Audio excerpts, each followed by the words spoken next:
A Illa lanza un millonario paquete de actuacións na primeira fase do seu plan de mobilidade urbana sostible. O investimento supera os 800.000 euros, dos que 660.000 proveñen de fondos europeos. Prevese unha batería de obras, unha delas aquí na Praza do Regueiro. Trátase da primeira actuación antes da súa remodelación integral. Se vai a facer unha primeira actuación na zona da Praza do Regueiro, modificando un vial para que teñan os residentes desa zona entrada e saída con moita máis seguridade da que teñen hoxe en día, non? E aparte tamén poder facer despois, a partir desa primeira actuación, unha intervención total en toda a praza. O paquete de actuacións contempla tamén un aparcadoiro disuasorio na contorna do Bao con case 900 prazas de estacionamento e a apertura dun novo vial no Agro da Torre. O plan contempla tamén actuacións para fomentar o uso da bicicleta. Para iso vanse crear case 4 km de carril bici, habilitaránse varios viais e deseñaránse itinerarios seguros dentro do entramado urbano. Primeiro se fixe un diseño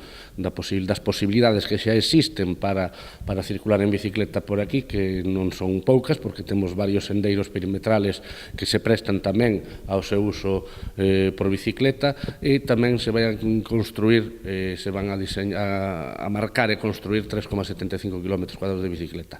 A iso hai que engadir a creación dun sistema de préstamo de bicicletas con 3 estacións, no Bao, o Carreirón e no Regueiro. O proxecto inclúe tamén unha campaña de concienciación a favor da mobilidade sostible. Todas estas medidas, xunto co fomento do aforro enerxético, buscan adiantarse á axenda da Unión Europea que marca o 2030 como tope para implementar actuacións deste tipo. Pois nos metemos de cheo para intentar cumplir o máximo posible coas exixencias tanto de reducción de gases de efecto invernadero, coa reducción de circulación de vehículos de combustión e tamén a contaminación enerxética, cambiando, por exemplo, as típicas lámparas de sodio por LED. Todos os proxectos desta primeira fase do plan deberán acometerse ao longo do 2020.